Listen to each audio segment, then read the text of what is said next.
వాసులందరికీ కూడా క్రిస్మస్ శుభాకాంక్షలు తెలియజేస్తూ ప్రపంచమంతటా కూడా జరుగుతున్న క్రిస్మస్ శుభాకాంక్షలు తెలియజేస్తున్నాం.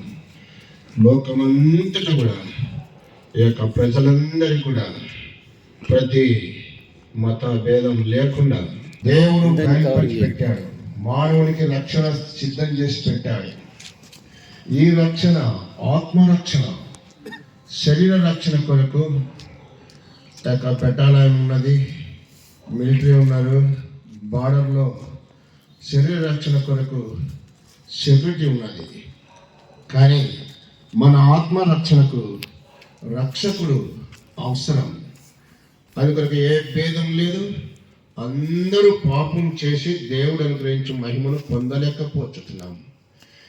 నశించిపోతున్న మానవుని వెతికి రక్షించడానికి కొరకై ఆ పరమును విడి భూలోకానికి వచ్చాను.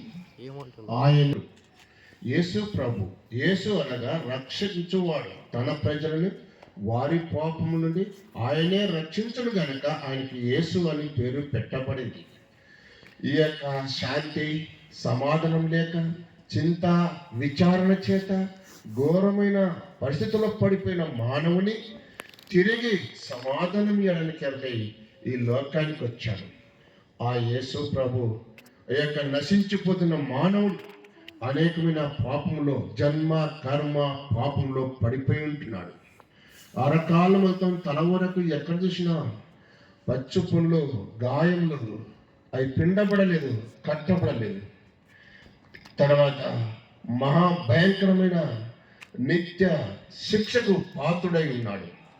ఎలాగంటే మానవుడు దేవుడు సృష్టించిన సృష్టి, దేవుడు పుట్టించాడు. దేవుని యొక్క ఆత్మ మానవుల్లో ఉంటున్నాడు. ఆ ఆత్మది కాబట్టి మనకు మంచిది చెడ్డది తెలుసుకునే జ్ఞానము దేవుడు మనకి ఇచ్చాడు. ఆ ఆత్మ ఉన్నది కాబట్టి మనము ఎన్నెన్నో గొప్ప కార్యాలు, దేవుడు చేసే కార్యాలు చేస్తున్నాం. దేవుని కంటే కొంచెం తక్కువగా చేశాడు మానవుని. అన్నీ చేస్తున్నాడు, కానీ చనిపోయేట్టు వాడిని బ్రతికించేది లేదు. దేవుడు సర్వశక్తి గల దేవుడు. ఈ మానవుడు దేవుని బిడ్డలంటే మనము పతనమైపోయినాం. ఏ భేదం లేదు. అందరూ పాపం చేసి దేవుని అనుగ్రహించి మహిమను పొందలేకపోతున్నారు. కక్ష, ఈర్ష, కపటము, ద్వేషము. ఒకడు మంచిగా బతుకుతుంటే ఎట్లయినా సరే బతకనియవద్దని, వాని కాకూడదని, ఆ గట్టు వానికి కాకూడదని, ఆ ఇల్లు వానికి కాకూడదని ఎన్నో రీతిగా మానవుడు కక్షతో ఉన్నాడు. కాబట్టి పాపంలో పడిపోయి ఉన్నాడు. జన్మ కర్మ పాపంలో పడిపోయినాడు. కాబట్టి ఈ పాపానికి వచ్చే జీతం మరణం. అందుకనే దేవుని వాక్యంలో రాయబడినది, మనుషులందరూ కూడా మరణ భయం చేత దాసత్వానికి లోబడి ఉన్నారు. లోబడి ఉన్న వారందరినీ విడిపించడం కొరకే ఆయనను అనుగ్రహించను. ఆయన అనగా యేసుక్రీస్తు ప్రభు. మనుషులందరూ కూడా వాళ్ళు ఎవరైనా కావచ్చు, ఎంత పెద్దవాళ్ళైనా కావచ్చు, ఎంత చిన్నవాళ్ళైనా కావచ్చు, మరణ భయం వెళ్తుంది. ప్రేమేంటి వాళ్ళరా, ఈ యొక్క క్రిస్మస్ అంటే ఏంటో ఈరోజు అర్థం చేసుకుంటే చాలా మంచిది. మరణ భయం అందరినీ వెళ్తుంది. మరణము నువ్వు కూర్చుంటుంది, నువ్వు నడిస్తే నడుస్తుంది, నువ్వు బస్సులో కూర్చుంటే బస్సులో ఉంటుంది, రైల్లో కూర్చుంటే రైల్లో ఉంటుంది, నువ్వు ఫ్లైట్లో కూర్చుంటే ఫ్లైట్లో కూడా కూర్చుంటున్నది. నువ్వు ఆ యొక్క వాష్రూమ్ పోతే కూడా వాష్రూమ్లోకి వస్తుంది మరణదూత. నువ్వు పండుకుంటే పక్కన కూర్చుంటుంది. పరలోక దేవుడు ఎప్పుడు నిన్ను రమ్మంటే, ఎప్పుడు పిలిస్తే, ఎప్పుడు అప్పచెప్తే అప్పుడు మరణదూత గద్దొచ్చి కోడి పిల్లలు ఎత్తుకపోతున్న ఎంతో మంది రోడ్డు మీద, హాస్పిటల్లో, ఎంతో మంది ఇంట్లో, బాత్రూంలో, బస్సులలో, ఎన్నో సమయంలో, బైక్ మీద. ఏంటి? మరణదూత, మరణ భయం. ఈ మానవుడికి మరణ భయం చుట్టుకున్నది. ఈ మరణ భయం నుంచి తప్పించేవాడు ఎవరైనా ఉన్నారా? ఈ మరణం తప్పించే వాళ్ళు ఎవరైనా ఉన్నారా? ప్రపంచంలో ఎవరు కూడా లేరండి. కరోనా వచ్చింది. కరోనా భయం చేత ఒకరికొకరు పిల్లకి తల్లికి ఒకరికొకరు కాడకుంటే వెళ్ళిపోయారు. రక్తస్రావం చూడకుంటే వెళ్ళిపోయారు. అంత భయంకరమైన తెగులది. దానికి విడిపించే రక్షణ ఏంటి? అప్పుడు కరోనా వ్యాక్సిన్ వచ్చింది. భయపడకండి, ఇక మీరు దాని గురించి ఇంకా అంటుకునే కొరకాయ ముట్టుకునే కొరకాయ ఏది భయపడకండి అన్నప్పుడు మనుషులకు ధైర్యం వచ్చింది, మనుషులకు ధైర్యం వచ్చేసింది కరోనా వ్యాక్సిన్ వచ్చినప్పుడు. అలాగనే పాపానికి వ్యాక్సిన్ ఎక్కడా, పాపం రోగానికి మందు ఎక్కడా?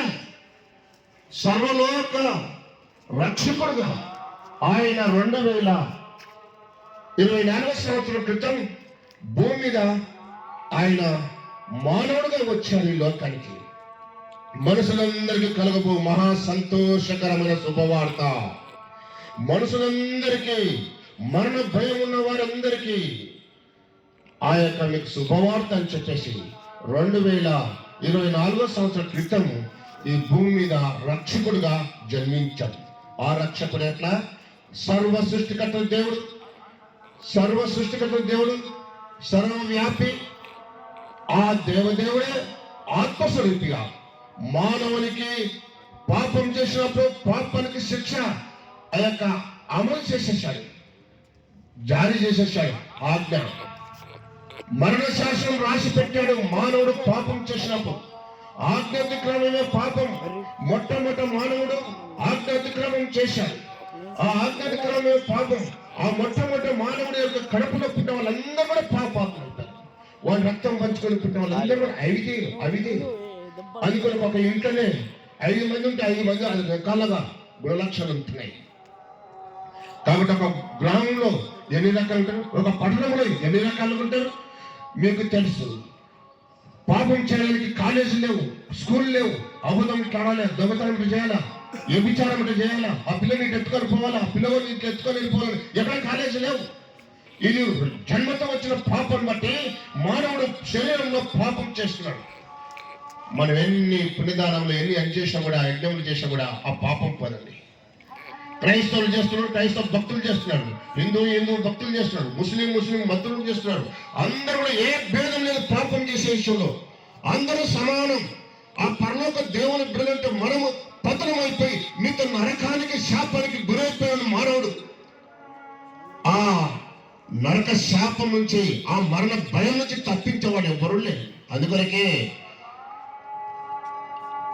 సృష్టి ఆరంభం నుంచి 4000 సంవత్సరాల తర్వాత తిరిగి లోకంలో పాపం పెచ్చగరిగిపోతున్న మానవుని రక్షించడానికి కొరకై, సర్వలోక పాపుల కొరకై ఆ పరమాత్ముడు పుణ్యాత్ముడు భూలోకానికి వచ్చి ఆయన కన్యక కడుపులో ఉండునుగాక అనుకున్నాడు.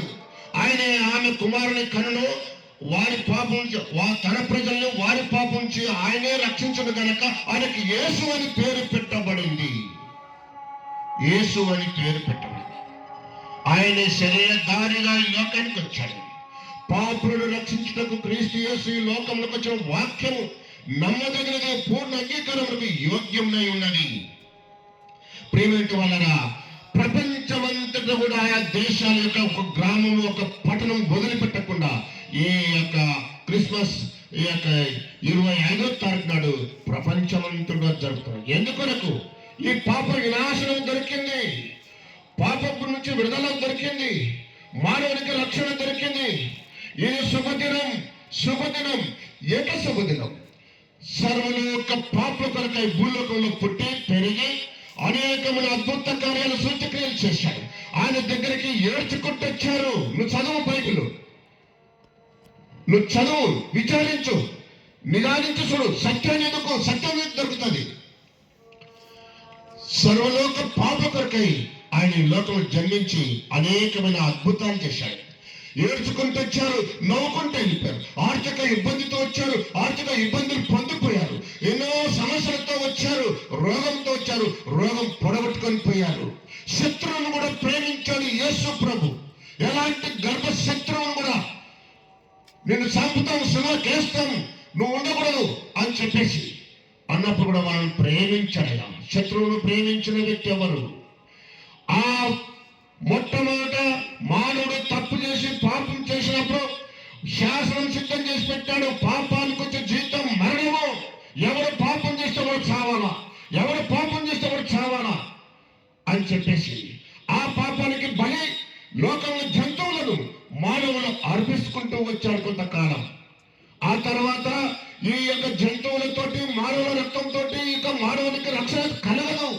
నేను సృష్టించిన వాళ్ళు తప్పు చేశారు, నా బిడ్డలు తప్పు చేశారు, ఆ తప్పుకు శిక్ష ఆ శాసనం సిద్ధం చేసిన వాడే మరణిస్తే తప్ప అది చెల్లుతుంది, లేకపోతే చెల్లదు. అందుకొనక రాయబడినది